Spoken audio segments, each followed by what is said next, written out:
इस दुनिया में कुछ चीज़ें हमें बहुत छोटी लगती हैं, लेकिन किसी और के लिए वही चीज़ पूरी जिंदगी हो सकती है।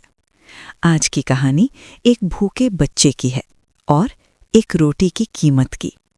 शहर के एक पुराने कोने में एक छोटा सा बच्चा रहता था। उसका नाम था मोहन। उम्र बहुत कम थी, लेकिन जिंदगी ने उसे बहुत जल्दी बड़ा बना दिया था।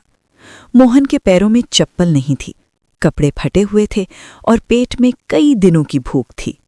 फिर भी उसकी आंखों में कोई शिकायत नहीं थी। हर सुबह स्कूल जाने वाले बच्चों को देखता और खुद सड़क के किनारे खड़ा रह जाता।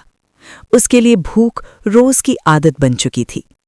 एक गली में एक छोटी सी रोटी की दुकान थी। तवे पर गरम गरम रोटियां सिकती और उनकी खुशबू पूरी गली में फैल जाती। मोहन रोज उस दुकान के सामने कुछ देर रुकता। वो मांगता नहीं था, बस चुपचाप देखता रहता, क्योंकि उसे माँ ने सिखाया था, बेटा भूख सह लेना, लेकिन भीख मत मांगना। उस दिन मोहन की हालत कुछ ज्यादा ही खराब थी। उसके हाथ कांप रहे थे, आंखों के सामने अंधेरा सा छाने लगा था। काफी देर सोचने के बाद उसने हिम्मत की। धीमी आवाज में बोला, भैया एक रोटी मिल सकती है क्या? कल पैसे दे दूंगा। दुकानदार ने उसकी तरफ देखा और गुस्से में कहा, यहां उधार नहीं चलता, चल हट यहां से। मोहन कुछ नहीं बोला, बस धीरे धीरे वहां से हट गया।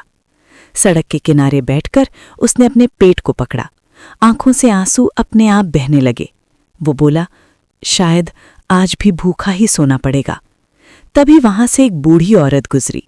उसके चेहरे पर झुर्रियां थीं, लेकिन आंखों में ममता थी। उसने मोहन को देखा, कुछ पूछा नहीं, कुछ कहा नहीं, बस धीरे से दुकान में गई, एक रोटी खरीदी और आकर मोहन के हाथ में रख दी। मोहन के हाथ कांप रहे थे। उसने रोटी पकड़ी और पहली बार उसकी आंखों में सुकून दिखा।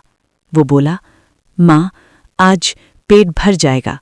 बूढ़ी औरत पीछे मुड़ गई, लेकिन उसकी आंखों से आंसू बह रहे थे। उस दिन मोहन ने सिर्फ रोटी नहीं खाई, उस दिन उसने इंसानियत का स्वाद चखा। याद रखना, एक रोटी की कीमत पैसों से नहीं, उस भूख से तय होती है जो किसी के पेट में सालों से लगी हो।